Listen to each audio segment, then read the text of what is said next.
Business is booming at the Bristlecone gun store in Lakewood.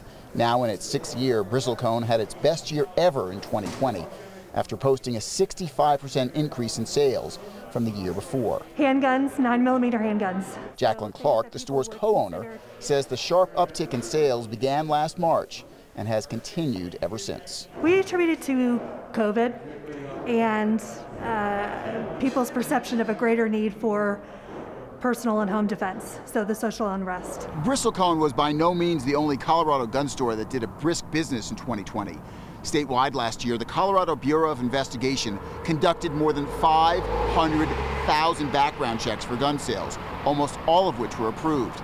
It was the most in CBI's history and a 46% increase from 2019. Unfortunately, the increase in legal gun sales was matched throughout much of the Front Range last year by an increase in stolen guns. Aurora, for example, saw a 33% increase in stolen guns.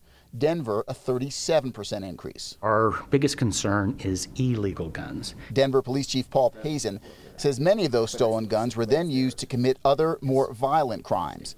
Most notably, perhaps, the murder of 64-year-old Mark Outman, a prominent Denver architect who was shot to death 2 weeks ago after police say his home was burglarized in the middle of the day. 2 of the 3 guns that were recovered from that incident were stolen. These illegal guns that end up on our street have tragic consequences, and we don't get to go backwards from that. According to Pazin, the number of stolen guns declined in Denver for 3 straight years until last year, the year of the global pandemic, economic hardships, and significant increases in crime. Perfect, horrible storm. So far this year, there are no signs yet that the storm is slowing down significantly.